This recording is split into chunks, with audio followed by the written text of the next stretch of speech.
Pak Prabowo mengatakan etik dasmu, tentang goblok, itu yang justru harus jadi center poinnya, bahwa harusnya seorang calon pemimpin tuh tidak boleh seperti itu kepada lawannya. Jadi harus secara sehat gitu loh persaingannya.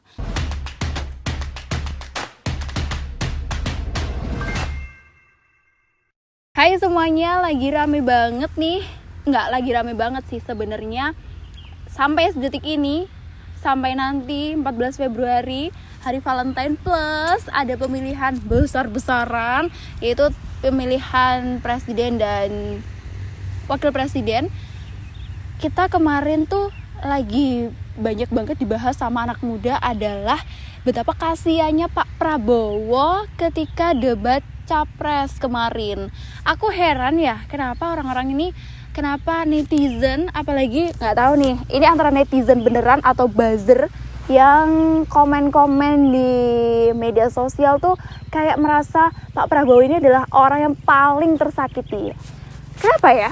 Kalian tahu kenapa? Padahal ini aku mau jelasin beberapa alasan kita nggak perlu kasihan sama Pak Prabowo. Yang pertama, meskipun nanti Pak Prabowo itu tidak menjadi presiden, yang ke berapa kali nih beliau menjabat sebagai beliau mencalonkan diri sebagai calon presiden ya, dan akhirnya juga gagal. Kayaknya sudah keempat kali beliau mencalonkan sebagai calon presiden, tapi ya banyak sekali gitu ya isu-isu atau berita-berita yang sangat-sangat dihiperbolakan dari dulu. Yang pertama, kenapa kalian nggak perlu kasihan sama Pak Prabowo? Yang pertama adalah Pak Prabowo itu meskipun tidak menjadi presiden pun dia tetap kaya. Walaupun dia gagal, dia tetap kaya raya. Hartanya masih banyak banget. Bahkan dia punya harta tuh paling banyak di antara calon presiden yang lain, dari Pak Ganjar ataupun Pak Anies. Itu sebesar 2,42 triliun rupiah. Itu besar banget dibandingkan dengan Pak Ganjar dan juga Pak Anies yang punya harta tuh cuma miliaran rupiah aja. Nah, selain punya harta yang cukup banyak atau bisa dibilang banyak banget ya, dia juga punya lahan yang cukup luas berhektar-hektar. Ada sekitar 340.000 hektar di Indonesia, itu tersebar di Indonesia. Wah, ini benar-benar gak perlu dikasihani gitu loh beliau ya. Terus selain dia kaya raya juga, beliau kan katanya gak pengen jabatan. Lah tapi kenapa dia nyalon sampai 4 kali gitu? Oke, next, alasan yang kedua, selain dia kaya raya, meskipun nanti tidak menjabat sebagai presiden, gak perlu dikasihani karena meskipun gak jabat jadi presiden, dia juga tidak jatuh miskin gitu. Yang kedua adalah waktu debat kemarin tuh bukan kok Pak Anies dan Pak Ganjar ini menyerang personalnya Pak Prabowo. Padahal itu tidak seperti itu. Karena kenapa? Sebenarnya mereka tuh yang ditanyakan kepada Pak Prabowo ini adalah bentuk mereka, keingintahuan mereka tentang laporan pertanggungjawaban seorang Pak Prabowo sebagai Menteri Pertahanan. Dan itu bukan serangan personal. Padahal pada saat debat pertama, Pak Anies, Pak Prabowo, Pak Ganjar, ini juga Pak Prabowo juga bisa dibilang menyerang personalnya Pak Anies kalau memang ini bisa disamakan ya kan. Kemarin Pak Prabowo ini juga menanyakan pertanggungjawaban seorang Pak Anies saat menjabat sebagai Gubernur DKI Jakarta. Nah, itu kan berarti bisa dikatakan juga menyerang personal kan kalau ini disamakan konteksnya. Terus juga dia apa yang ditanyakan kepada Pak Prabowo ini adalah merupakan sifatnya ini bersifat publik gitu, dan itu pun juga bisa dibuka, bisa diakses oleh masyarakat di internet. Jadi nggak bisa dong dikatakan sebagai penyerangan secara personal.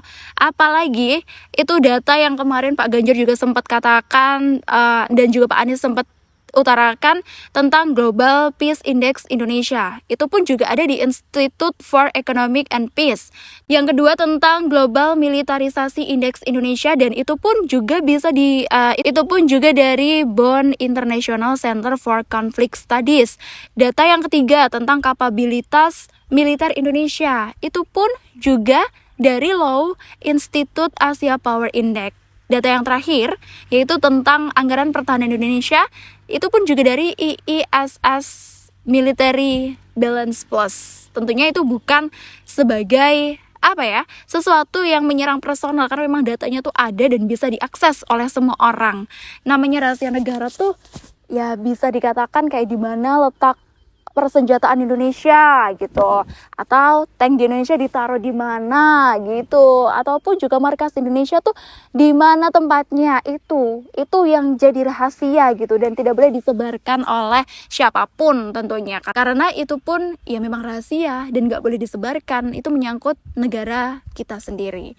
Terus yang kemarin debat yang katanya Pak Prabowo ini waktunya nggak cukup kalau harus menjelaskan banyak data, padahal beliau ketika diundang pada forum-forum mahasiswa, forum-forum yang lain pokoknya, itu beliau malah justru banyak absennya daripada datangnya. Padahal beliau sudah diberikan waktu yang sangat banyak ketika di forum.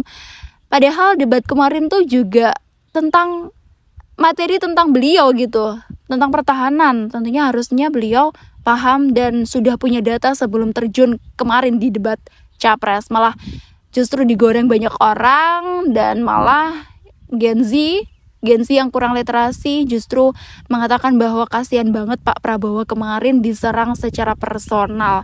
Ini malah sangat disayangkan sekali, anak-anak muda malah justru terpancing gitu dengan yang katanya Pak Prabowo kemarin nangis nih ya di debat Capres kemarin karena seperti direndahkan oleh calon yang lain. Dan yang terakhir, kenapa kita nggak perlu kasihan sama Pak Prabowo adalah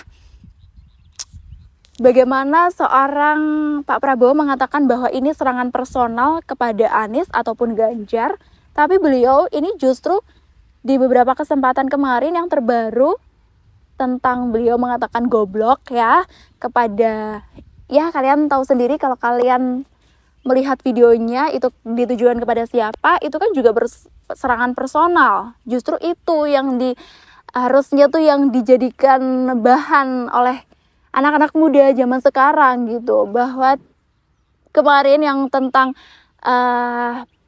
Pak Prabowo mengatakan etik dasmu, tentang goblok, itu yang justru harus jadi center poinnya, bahwa harusnya seorang calon pemimpin tuh tidak boleh seperti itu kepada lawannya. Jadi harus secara sehat gitu loh persaingannya. Begitu kira-kira beberapa alasan yang gak perlu kalian harus kasihan dengan seorang Pak Prabowo ini kalau tidak menjadi presiden.